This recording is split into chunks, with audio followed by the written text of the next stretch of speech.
It has to be Cristiano Ronaldo. Sixers, if they play Boston first round, Celtics are a first round exit.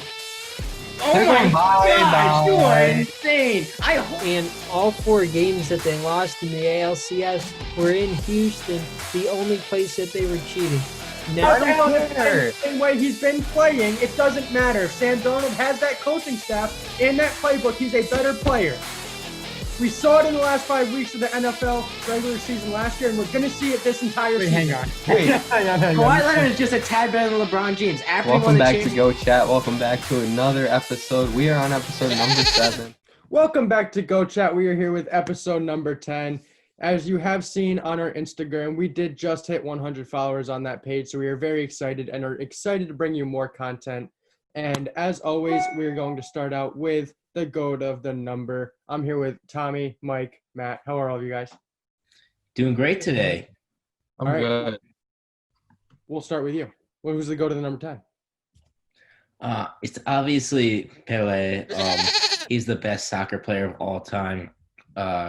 Played about 20 years with FC Santos and transferred to the New York Cosmos. I mean, I could go off about all of his accolades. He's a 3-time World Cup winner, 6-time Brazilian League winner, nearly average a goal a game throughout his whole career. He's a leading scorer for Brazil. He's a leading scorer in World Cup history. I don't think there's much more I need to say. No one compares to him. I do also want to mention this segment of Go to the Number is sponsored by 1306 Sports. They're a great company. They are who we work for. So if you don't like enough of Goat Chat, they have many more podcasts as well as articles that you can go to. Tommy, who's your Go to the Number? well, I've gone with baseball players for all these so far, and I'm not going to break that today. We're going to go with George Brett from the Kansas City Royals, one of the best hitting third baseman of all time. He had over 3,000 hits. He's a Hall of Famer, won MVP, 3 Silver Sluggers. He was a 13-time All-Star. And, you know, even the younger generation like us, everybody seems to know George Brett, especially from his Pine Tar incident. He's just one of the legendary Kansas City Royals, won a World Series with them. So he's my go, the number 10. Matt Cain. You did mention that people like us should know George Brett, but I have no idea who he is. But anyways, Well, you hadn't heard of StatMuse either. I'll have to go with Pele. He has the most career goals as any football player. Mike said everything that's great. He's had – I said footballer, but that's so weird to think about anyway. He's the FIFA player of the century. I doubt George Brett or George Michael, whoever Tommy said, was a century-type player. But Pele, he was. He's easily, I would say easily, the best football player of all time. At 17 years old, he bursted for Brazil in the 1950 World Cup final. He has so many accolades that I could go through with, and we would be like 2 hours in the episode. So I'm just going to cut it there. It's easily Pele. Best footballer. That's still weird to say. Best footballer to ever play. Well, I'm gonna stick with Tommy here as far as the sport of baseball, but I'm gonna choose a different number 10. It is Chipper Jones from the Atlanta Braves. He was a real utility guy. He played either third base or outfield for them. He didn't go to college. He was drafted right out of high school and was a first-round pick in the draft in 1990. He made his debut in 1993 and immediately made contributions to the Atlanta Braves team when in 1995 he won a World Series there. So, I mean, only 3 years in the league, and he brought a World Series championship to Atlanta, who didn't have a lot of other pieces on that team. He was 8-time All-Star. He was a 2-time Silver Slugger. He had a batting title, and he was an MVP in 1999. He was a Hall of Famer elected back in 2018 on a first ballot. His WAR, which is wins above replacement, was over 85. He was a 303 hitter with over 400 home runs. No, he may not be to that magnitude of George Brett with the 3,000 hits or the 305 average. And no, he may not be as explosive as soccer player or player of the century like Pele. But the contributions that Chipper Jones made to a team that didn't have a lot of pieces around it, I mean, he brought a World Series title to a team that shouldn't have had a World Series title. So in my mind, that's the go to the number 10. Mike, you're looking a little. Do you I know what? mean, like, it's just not comparable. Like, all that stuff is great. He won one World Series or whatever, but Pele won the World Cup 3 times. He won the Brazilian League 6 times. I mean, not only did Pele give contributions on the field after he retired, he helped fix Brazilian corruption in Brazilian soccer, and now it's called the Pelé Law. That's literally what it's called in Brazil, the Pelé Law. So, listen, Chipper Jones, great baseball player. Same with George Brett, but none of them, they're not even in the same galaxy as Pelé right now. I mean, they never will either. My only question with Pele is, you say he's a 3-time World Cup champ and a 6-time Brazilian Cup champ, which is amazing. But who are his other pieces on that team? Because I mean, if you're about his other pieces, he's had the most goals as a soccer player. I am just saying that Chipper Jones brought a World Series title to Atlanta as a very young player in his 3rd year in the league, and Pele may have had better. I don't know exactly who the players were on those teams, but he may have had better pieces than what Chipper Jones had. I can't even name another player on Pele's team, so that's an unfair point for you to make, because I'm pretty sure you don't know any other players on the Brazilian national team or on the New York Cosmos or FC Santos or anything like that. But that's just an unfair point to make if you have no idea what you're talking about. And in this case, you do, because none of us know any of Pele's teammates, and I'm being completely honest about that. You just got to look at the individual accomplishments and what he was able to do carrying the Brazilian national team to 3 World Cups. That's all you have to look at, and it's the end of the argument. He's the best soccer player of all time. Tommy, any further? Yeah, Tommy, do you have anything to say? Well, I think, we go through this every week, right? It's hard to compare people across sports. Obviously, Pele, incredible player. But, George Brett and Chipper Jones, they also had big contributions to their team in the league. So it's, it's hard to compare. But, I mean, it's hard to argue with all the accolades that Pele has. But at the same time, Brett and Chipper Jones have a lot to be proud of as well. That's true. Yeah, could have been said better, Tommy. Thank you, buddy. All right, any last comments? I do have one honorable mention that I do want to throw out here. Stop it. No. I have an honorable mention here. It's Eli Manning. Stop. Okay. Honorable. You're gonna let me talk. Wait. You're gonna let me talk. Wait. If before we mention Eli Manning, we should mention people who are better than him. Maradona, who was also 10. I think he was. Messi, Carly Lloyd. I could go. Steve Nash, like barely on his sons. Phil Rizzuto. Not Phil Rizzuto. Phil Rizzuto. No, let me talk about Eli Manning here. Frazier. I mean, come on. He's a 2-time Super Bowl champ, 2-time Super Bowl MVP, which is something that Matt's favorite player, Aaron Rodgers, can't say. No. No. Have to go. No. Let me just casually make a catch like this and have it on my helmet. Like, okay, let me just. Who threw that ball? It was a Hail Mary. Come on, man. You guys are ridiculous. Oh my God. The man, he went like what? He scored 17 points in the Super Bowl and won it. Come on, man. He had the same amount of wins and losses in his career. Not a Hall of Famer. Compare that to anyone else. I will stand with that to the day I die. Eli Manning is not a Hall of Famer. You're so wrong on Take that. that to my grave. Taking that to my grave. Overrated. 500 quarterback. The Hall of Fame is a special place for special players. Eli Manning is not one of those players. End of the story. I'm tired of this Eli Manning shenanigans. I'm tired of it. I'm done. I have to agree with him. And Mike says wild stuff, but I'm gonna agree with him right here. I think that Eli Manning, the best he did in the NFL was make those faces on the sideline, like. The best thing he did in the NFL was that commercial with Odell Beckham where he picked him up like a little dancer. That's the best thing I've ever seen. That's the only good thing Eli Manning will ever do. Oh, I'm done. I'm sorry. I'm going to disagree with you guys here. I think he was a very solid quarterback for the Giants system. He brought them two sure, Super Bowls. solid. It doesn't mean he's a Hall of Famer. And up until Pat Shurmur benched him because he wanted to, he had started in 200 consecutive games. That's Thank not God something they you Ben benched McAdoo That's benched him. not Ben McAdoo benched him. Ben McAdoo, not Pat Shurmur. That's not something you see from NFL quarterbacks. When was the last time Aaron Rodgers played a full season? Last season?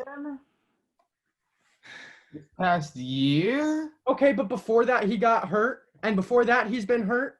He got hurt 1 year. And then the year before that. But he's always having to leave games because he's injured. Okay, That's not something with Eli Manning. Eli Manning's doing nothing. Okay, Eli Manning played all those consecutive games, and he made the playoffs like 3 times. I mean, you got to be kidding me right now. How many times? What?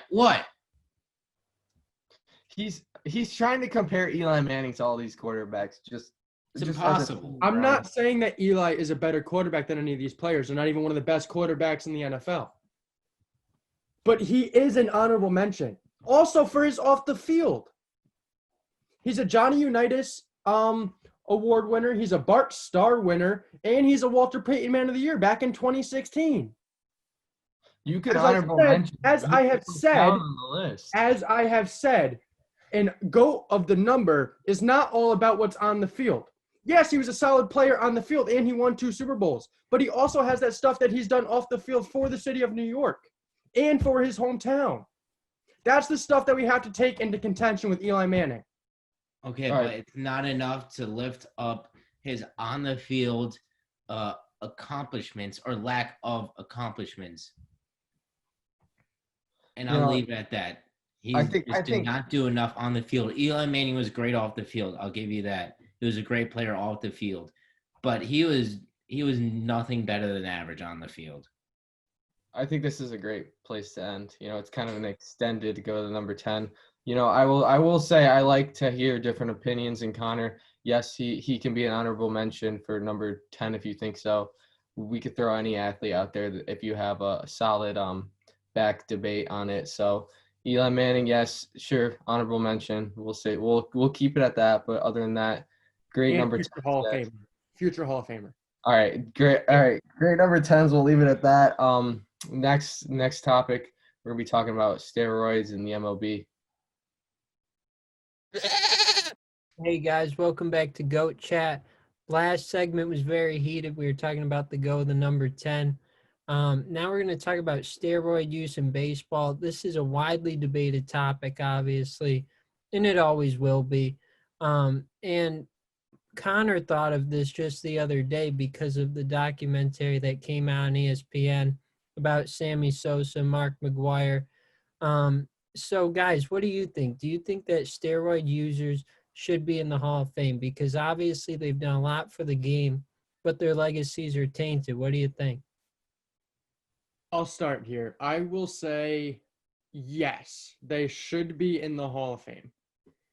Depending on what their numbers were before they took steroids. The numbers when they had the steroids in their system and were using, those can still be a part of their career accomplishments. But when you look at someone like Barry Bonds, who's been pretty much shunned by the MLB because of his steroid use, and he started his career in 1990, and up until 1998, he didn't take steroids, and he was a 3-time MVP. He was a 7-time All-Star, a 7-time Silver Slugger. He had over 400 home runs, and that's before steroid use for Barry Bonds. So when he took steroids, yes, he broke the all-time home run record that Mark McGwire had set 3 years ago while taking steroids. But those numbers in itself, through those 9 seasons, are good enough for him to be in the Hall of Fame, in my opinion. I agree. What do you think, Mike? I mean, this is one of those topics that I get a little more passionate about because I think it's kind of ridiculous why players like Barry Bonds and Mark Mark McGuire, and Pete Rose, who is not in the Hall of Fame because of different reasons, are not in the Hall of Fame right now. I mean, these are players who brought the MLB to a new level, to a new stage. And I feel like without those players in the MLB history, who knows where the MLB would be now?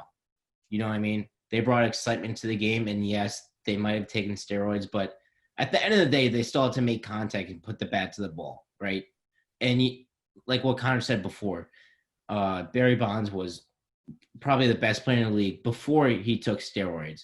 Yes, obviously the steroids did help him with the power numbers and all of that. But at the end of the day, Barry Bonds is one of the most talented baseball players of all time.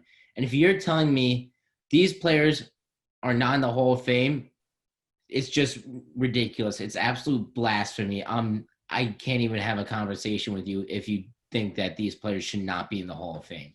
We can mention a pitcher who was in the Yankees organization as well, and Roger Clemens. Yeah. He was a great pitcher who should be in the Hall of Fame. I mean, you think back, I watched that documentary when it came out. The name of it was Long Ball Summer, with the home run chase of 1998 between Mark McGuire and Sammy Sosa. And you think about the significance of the time period. The MLB had just 3 years ago came out of a lockout with the players. The United States in general was just getting out of the Cold War. So people all needed this. They needed this huge boost. And what was better than to go to a packed stadium to see some players hit the ball 400 feet?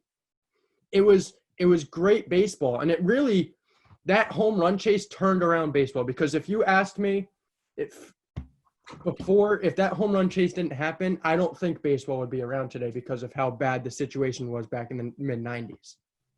Mark McGuire and Sammy Sosa really lit the fire under MLB and got it back to where it should be. Yes, steroids were used in it, but I mean, they're still putting the ball out. You can use the steroids to bolster up your muscles, but if your swing isn't efficient, it doesn't matter.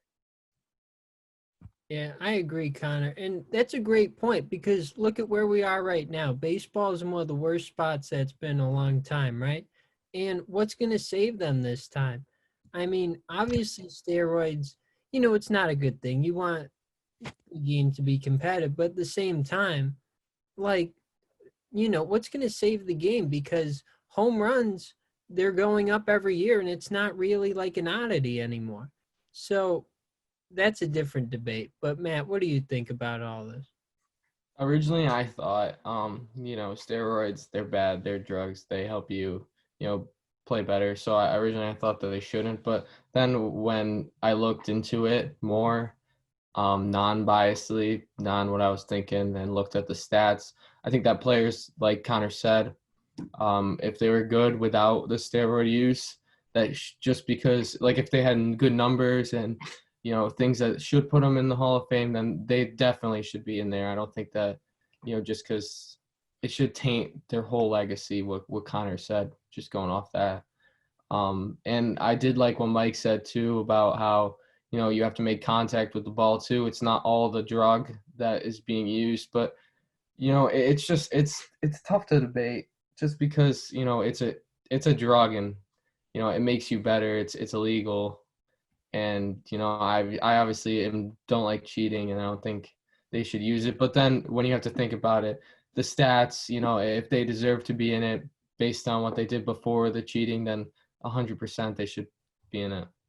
I mean, I also want to mention, Mike had mentioned him kind of a little bit, but Pete Rose. Pete Rose is the all-time baseball hits leader. And because of one stupid mistake he made when he was a head coach, he's banned from the Hall of Fame. And how long has it been now? It's been probably 30 years. Yeah, it's been a very long time.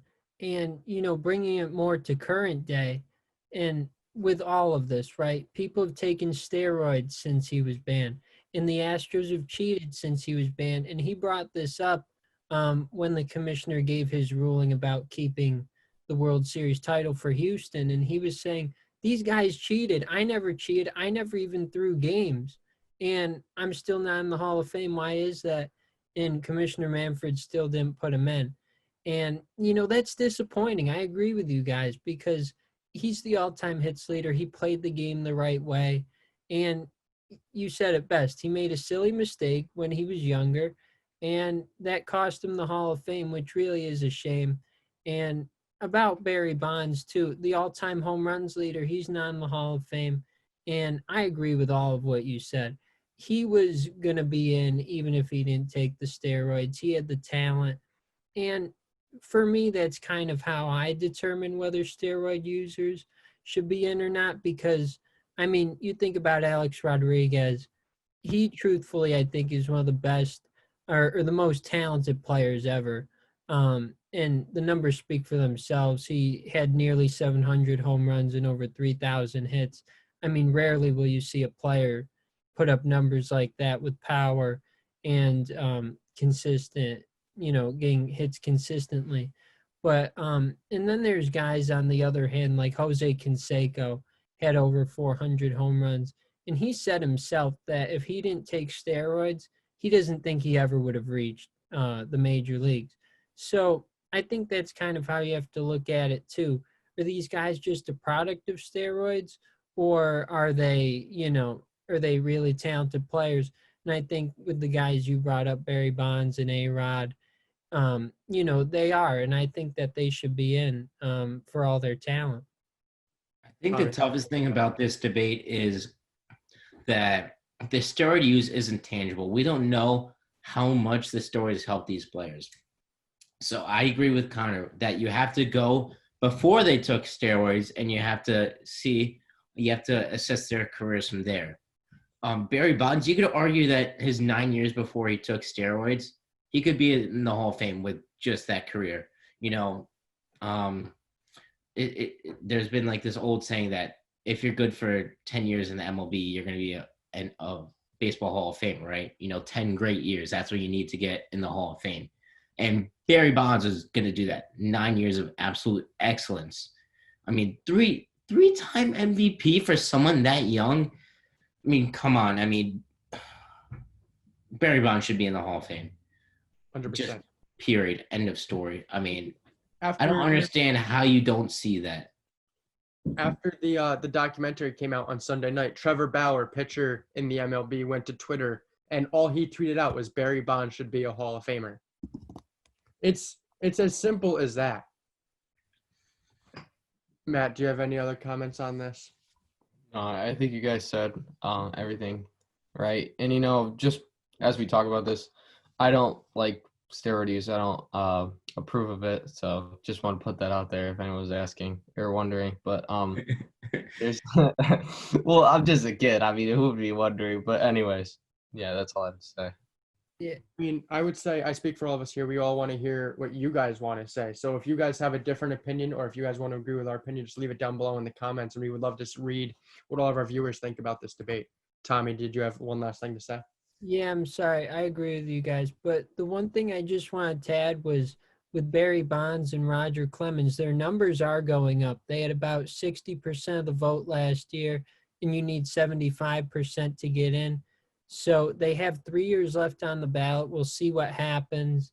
But they're trending in the right direction, but it might, I'm thinking it's going to be too much for them to get there because they go up by a percentage or two every year. I don't think they're going to make that big jump, but we'll see. It's unfortunate. The MLB has to make a change. That's right.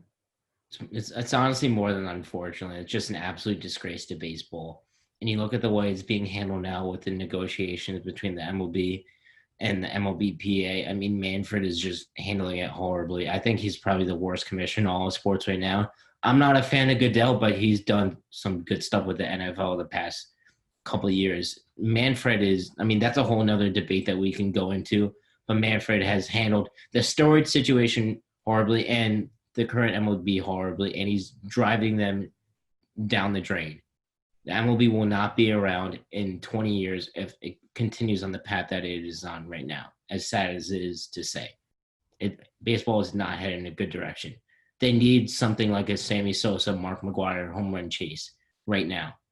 And that's not coming around if there's no baseball. So something needs to change. Something's got to give. I think that is a great place to end this. We will be right back, and we're going to talk about some of the best teams that we think who have never won a championship. Welcome back to Go Chat. I hope you guys are enjoying this episode. Last time we talked about steroid use in the MLB and whether they should be Hall of Famers or not. Now we're going to go into a new topic. It's which team in a specific year is the best team to never win the title. So we're talking about NFL, Super Bowl, they didn't win, NBA, NHL, MLB, etc. Connor, what do you think? Well, I have a just a general. So this spans over 4 years of a team, but it's Jim Kelly's reign with the Bills. They made it to 4 straight Super Bowls and they didn't win one. Which, I mean, it's really unfortunate because Jim Kelly was a very good quarterback in the NFL and he deserved a Super Bowl ring. But I mean, those Buffalo Bill teams were great. And to make it to 4 straight Super Bowls and not to win one is super unfortunate. So that strand of those 4 Buffalo Bill seasons is one of the teams that I believe is the best to never win a championship. Yeah, definitely making it to the Super Bowl 4 times and unfortunately choking. Mike, what do you think? Well, I have 2 teams I want to shout out here. Well, the first one I will come out with is the 2015-2016 Golden State Warriors. They hold the record for the best regular season record in the NBA, and they choked in the finals. It was weird because they came back from a 3-1 deficit in the Western Conference Finals against the Oklahoma City Thunder, and then they go ahead and choke against LeBron and the Cavs in the finals. So that's definitely, I mean, they were a really dominant team, even though they weren't technically as good as they were with Durant the next 2 years. They definitely should have won that year. But there's another team, and Connor mentioned the guy who took this team down early in the episode, but I'm going with the 2007 New England Patriots. They had a chance to go 17-0 undefeated season, something that's never been done before. And then Eli Manning took them down with the helmet catch. I mean, I don't really want to go into it. They averaged over 35 points a game, gave up less than 20 points a game.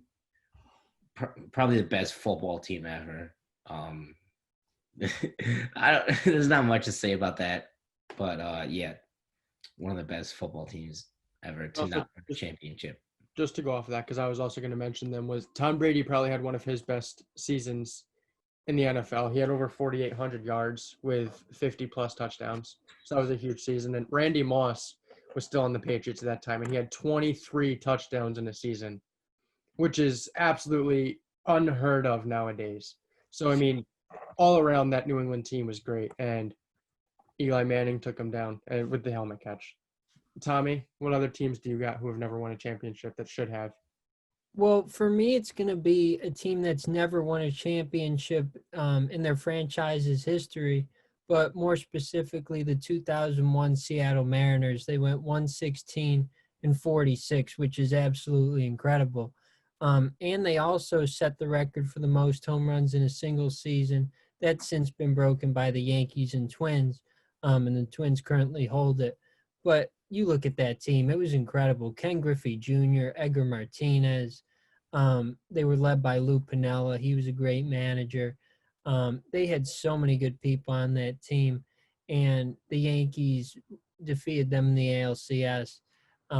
So unfortunately, they weren't able to get there. And I'm sorry, I left out Ichiro Suzuki, future Hall of Famer as well. So that was just an incredible team. And I mean, you think 116 wins. I mean, that's unheard of. It's an incredible season. And, you know, they're getting back. They're rebuilding their team. They have some bright young talent. So I think they'll be in the postseason within the next couple of years. And they haven't made the postseason since that 2001 season, I believe. So it's been a long drought for them, but I think they're trending in the right direction. Matt, do you have a team for us? Yeah, I was going to mention a couple. Obviously, one of them I was going to mention, we all think alike, was the New England Patriots that went undefeated, had an undefeated season. Obviously, what a great team. Another team that I'm going to mention, I'm going to go a little homer here to my team, 2011 Green Bay Packers. They went 15-1. I mean, that they're coming off a Super Bowl win. Aaron Rodgers was like, oh, we're gonna two-peat. Like beginning of the year, he said that. They go 15-1, win an awful game or lose an awful game to the Kansas City Chiefs. Oh man, still salty about that a little. But I think that they should have won an undefeated season, and then unfortunately, they lost to Eli Manning in the divisional round. So I think that team was great. Obviously, Wow. having the Super Bowl team around him. Not a lot of key departures, a couple ones, and then also in the draft, they got Randall Cobb making an unbelievable wide receiver with Nelson, Greg Jennings, James Jones, Donald Driver, and then Randall Cobb. So that's one of my teams. Another one, I'm going to shout this out because I have U.S. pride. The 1980 Soviet Russia hockey team, they lost because the U.S. won. They won, I think, every single winter Olympic tournament since 1960 or something. And they also beat Japan 16-0. So obviously that was a great team. The last team that I want to shout out is the 2005 USC Trojan football team. They had two Heisman Trophy winners in Matt Lanehart and Reggie Bush, and it was just unfair, those two guys. So it's just an incredible team. And then it ended up losing to Vince Young and the Texas Longhorns. Depressing game. Just a quick comment there. You mentioned Reggie Bush back in 2005, and I just think it's awesome for him to get back reinstated and to get that Heisman Trophy back from college football after everything that he had gone through in the past 15 years. Yeah, I saw that last week. I do have another team that I want to mention, and it is the 2001 St. Louis Rams. Damn, I was gonna mention them.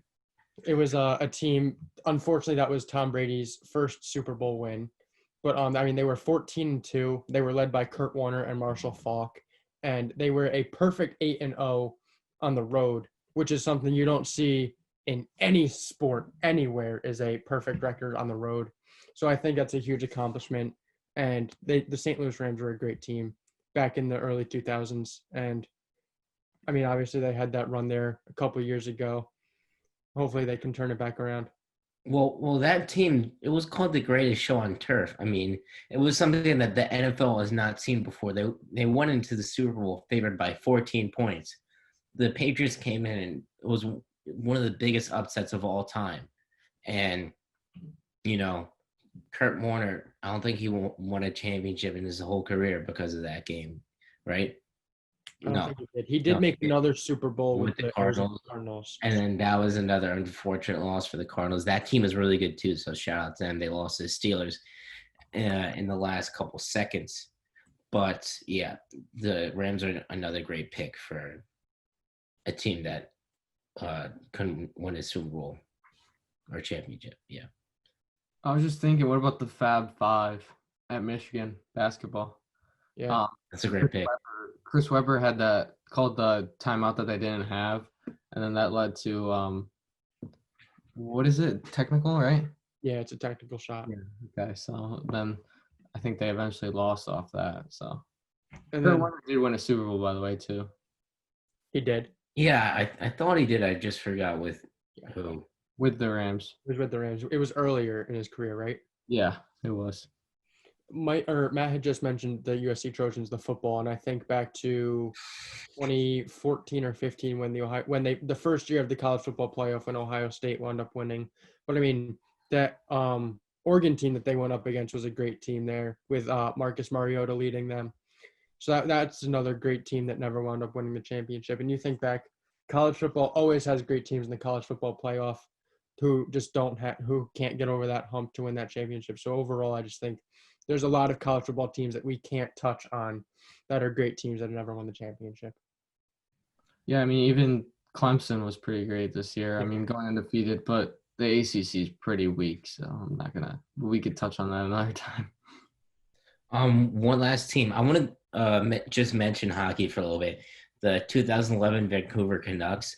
They were a great team. They probably can't compare to any of the regular season accomplishments that these teams have made, but they, in the 2011 Stanley Cup Finals, it was going to Game 7. Each team won their games on their home ice, and it was going back to Vancouver. Everyone thought Vancouver was going to win. Boston comes in, they beat Vancouver, and there are these very famous riots in Vancouver after the Canucks lost. So just that loss just spilled riots and hatred all throughout the streets of Vancouver. So I just wanted to mention that team because that is one of the most surprising losses in all of sports history. Tommy, do you have one final team for us? Not really. I mean, the one that I think of as a Yankee fan, obviously, is this past year. They had a really, really good team, obviously. They were just a couple wins away from the World Series. Obviously, you know, when you look at them, you don't really say the best that's never won a championship. But I think you got to recognize them. They had a lot of talent on that team. A few guys hit over 300. And unfortunately, they weren't able to get it done. But I think they're worthy of noting.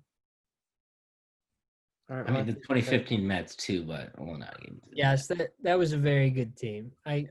So good. They were so good. Oh, couldn't get it done. Hey, Subway Series 2021, buddy.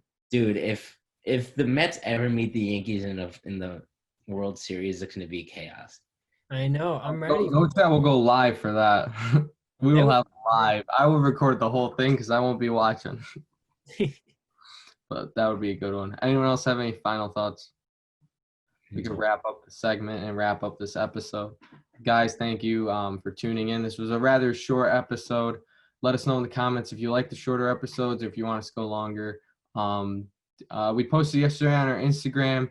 We're going to be doing more content. I promise. Might be going with some tier lists. We'll see. All I know is we're promising more content. Also, if you didn't know, we're on Facebook now, so go like our page on there. Boys, anything? Subscribe to the YouTube channel. As always, subscribe to the YouTube All channel. our socials. Stay safe, stay healthy, all that good stuff. We appreciate all the support. Yep. Yes, thank you. It's been an unbelievable journey. We're a little over a month, and we hit 100 followers on Instagram. And over 50 subscribers on YouTube too. 51, I think. But we're all thankful for everything that you viewers do, friends and family, supporters, day ones. Thank you for everything. I'm just so grateful and honored to be giving you some great sports content while we're waiting for sports to come back. Other than that, we will see you guys next time.